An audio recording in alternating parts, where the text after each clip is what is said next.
Uma outra questão interessante aqui, que é a Maria Paula Del Santoro. Padre Fábio, eu assisti um vídeo seu no YouTube falando a respeito do sábado, dizendo que é o dia de guarda do Senhor e que Deus não aboliu a lei. Fiquei um pouco confusa e gostaria de entender. Por que então que a igreja nos ensina que o domingo é o dia de guarda? Aguardo respostas. Maria, eu me recordo dessa pregação eu fiz no Sábado Santo. E eu falei sobre o grande significado do silêncio do sábado. Que é justamente o sábado depois da Sexta-feira da Paixão. Que na igreja nós vivemos o despojamento do altar, né, na sexta-feira. A Sexta-feira da Paixão é o único dia litúrgico que não tem a celebração eucarística. Então, quando nós retiramos todas as vestes do altar e nós mostramos, queremos trazer para o rito religioso, fazer memória ao momento do Calvário, o sábado inicia sob a força desta mística.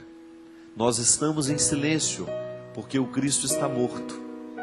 Nós estamos nos preparando para a grande festa que se dará na madrugada do sábado para o domingo, né? Amanhecendo o domingo, nós então saímos do contexto do silêncio, da tristeza, e adentramos o contexto da ressurreição, que é o contexto da alegria. Nós somos uma religião judeu-cristã, porque as nossas origens são todas judaicas. Os judeus guardam o sábado, é o dia do Senhor. Só que a ressurreição de Jesus, que acontece num domingo, ao terceiro dia após a sua morte, a igreja começou a guardar o domingo por ser ele o dia da ressurreição. Então nós temos o Antigo Testamento, a guarda do sábado, e o grande acontecimento que faz com que a gente se desdobre numa outra religião. Já não somos judeus, somos cristãos. Então guardamos o domingo, porque o domingo é o dia da ressurreição do Senhor. O dia em que nós entramos no contexto do ressuscitado. Nós saímos... É interessante isso, porque o tempo todo nós temos, dentro do cristianismo, esse deslocamento do antigo para o novo. Eu fiz uma pregação há pouco tempo agora na Canção Nova, em que eu falava de Sara, de Abraão, como aqueles que, no contexto daquela pregação, eles representavam o Antigo Testamento. E Jesus, a palavra do Novo. A gente canta no Tão Sublime Sacramento, né? Que o Antigo Testamento deu ao Novo o seu lugar. Por quê? Porque nós acreditamos na revelação que Jesus nos fez. Jesus é o Deus revelado. Jesus nos ensinou tudo sobre o coração de Deus. E nele nós encontramos agora o significado da nossa vida. E a partir dele nós realizamos mudança nos nossos ritos. E um deles é fazer com que o dia santo seja agora o dia da sua ressurreição. E é interessante, minha gente, porque o tempo todo nós estamos fazendo esse processo de transição. O êxodo é o período da passagem, né? Essa travessia do povo de um esquema de escravidão para um território de liberdade. Então, o êxodo é a passagem, é a vida, é a experiência vivida, construída para que a escravidão deixasse de ser a realidade. Eles queriam avançar para uma terra onde eles poderiam ser livres. O êxodo é esse tempo de passagem. É o cotidiano. É a vida do povo sempre a caminho dessa liberdade tão desejada. O tempo todo nós vivemos essa experiência também, porque eu tenho os meus êxodos, você tem os seus. Você também precisa realizar as suas passagens. Você precisa sair dos territórios das suas escravidões para avançar e chegar aos territórios tão desejados da liberdade. De maneira que nós vivemos na nossa vida as dinâmicas do Antigo e do Novo Testamento. Eu sou judeu cristão. Eu tenho as minhas raízes judaicas. Por isso que compreender o judaísmo é importantíssimo para eu entender os novos significados que o cristianismo me traz. Mas eu não sou por acaso. Eu tenho raízes judaicas.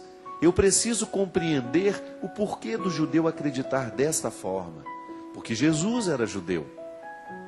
Mas ele, com a sua vida, com a sua palavra, com a revelação que ele nos traz, ele faz com que o contexto antigo em que ele nasce, em que ele é educado, seja modificado, seja transformado pela ação da sua redenção.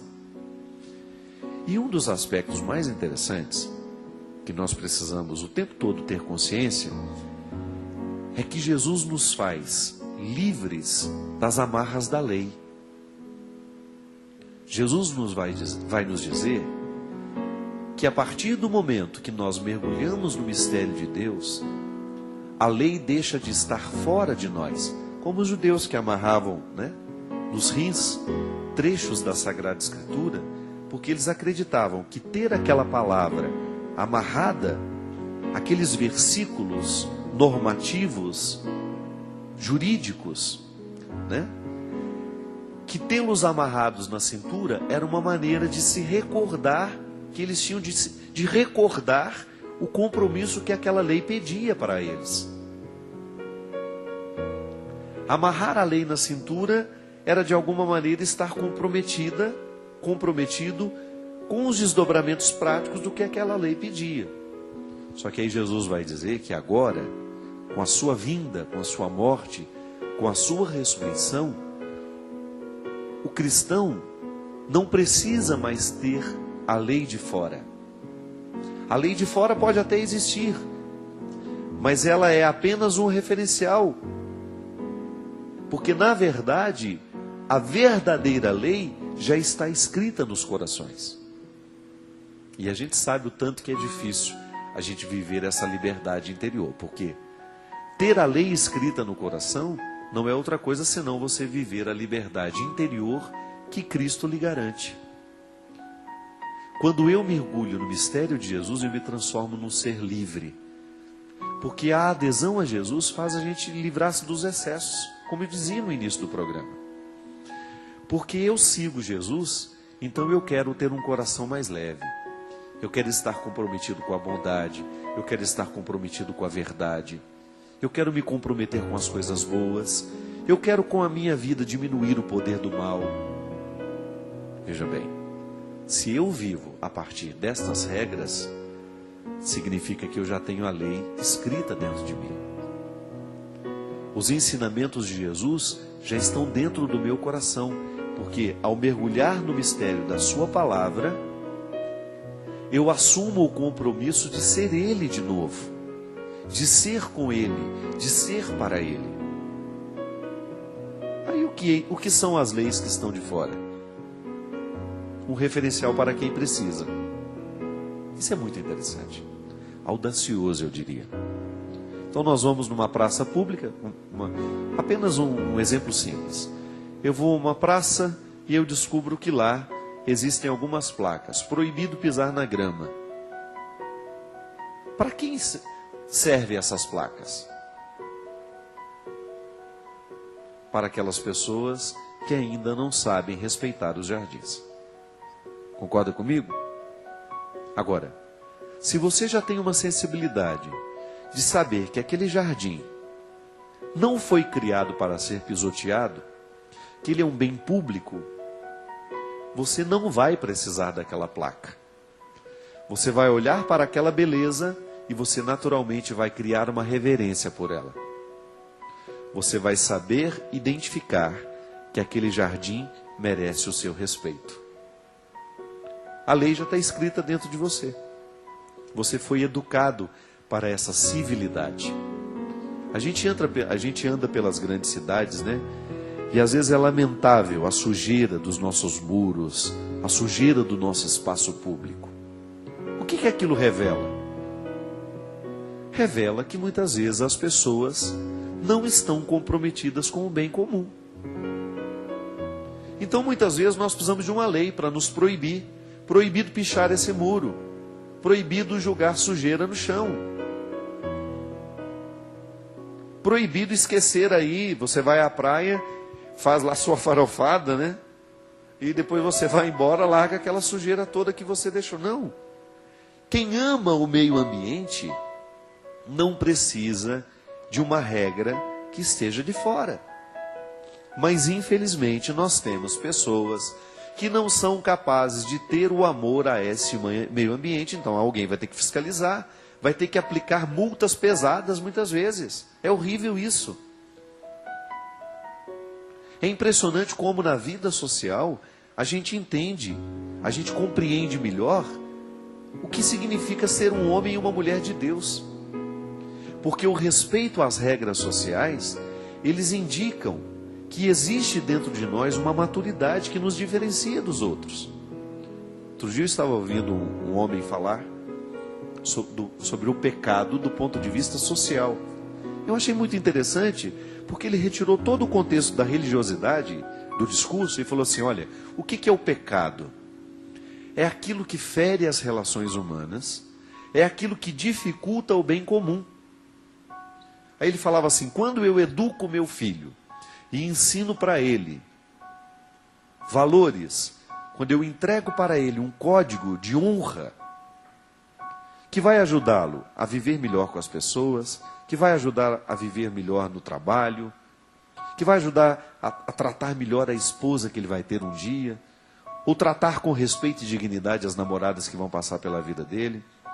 Quando eu ensino para ele que a droga destrói, para ele não se deixar levar pelos vícios, eu estou favorecendo a sociedade, dando à sociedade um ser humano equilibrado.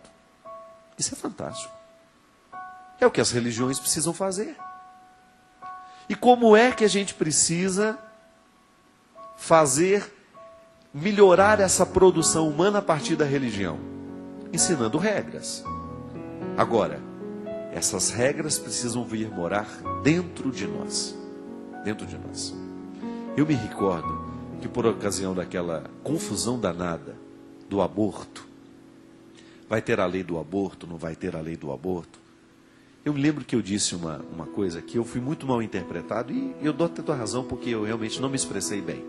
Eu não tive tempo de explicar o que eu estava dizendo. Mas eu me recordo que na hora eu disse assim, se vai ter a lei do aborto ou não, para o cristão isso não faz diferença. Por quê? Porque mesmo que seja permitido, o cristão nunca vai abortar. O verdadeiro cristão, o que está vivendo o compromisso de ter a lei de Deus escrita dentro de si, ele nunca vai negligenciar a vida humana.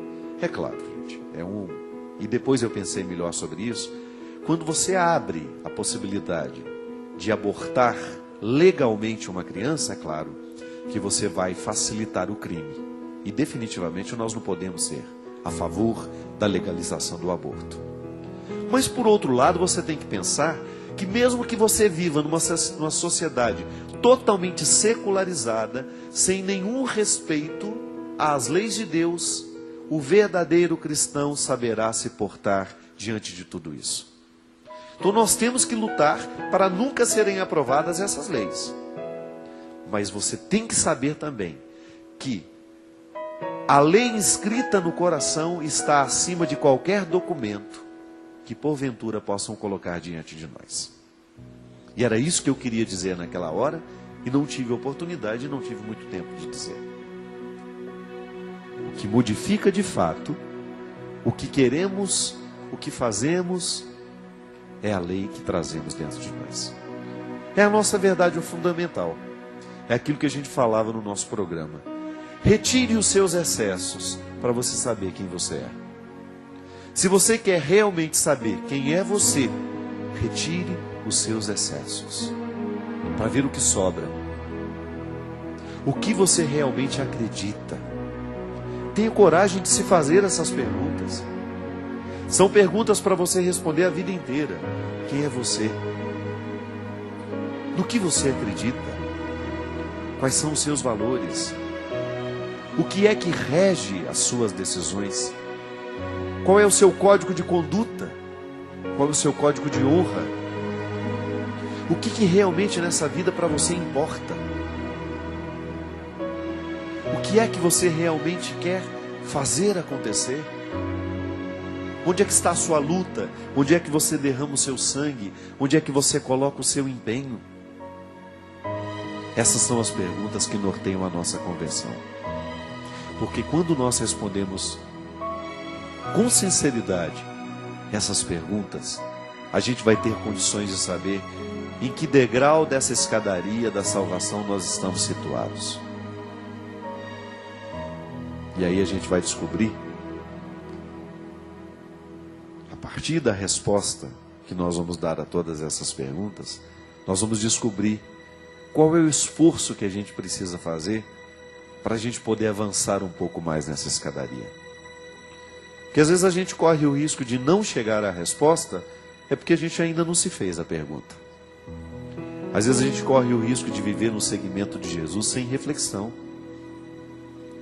A gente corre o risco de sacralizar os nossos crimes, né? De guardá-los dentro de uma redoma. Não, não queira isso. Viva o seu cristianismo a céu aberto. Dá mais trabalho. Dá mais trabalho. É como você querer proteger um móvel de madeira bonito que está exposto ao tempo. Precisará de manutenção regularmente, senão ele estraga, perde a beleza. Mas nós somos assim. A graça de Deus nos dá esse restauro sempre que buscamos por ela. Aí a gente vai viver a céu aberto. É a céu aberto que nós precisamos viver o nosso cristianismo. Não é nas nossas redomas de proteção. Você vai viver o seu cristianismo no desafio do seu dia a dia. Aí, no lugar onde é tão difícil ser quem aplicar os seus valores e lutar para que eles possam transformar os valores de que você encontrar pela vida. É fácil? Não é não. Mas Jesus não prometeu que seria. É só você ter a certeza de que Ele está contigo. E que não desistir é sempre a opção mais interessante, mais inteligente. Obrigado pela sua companhia.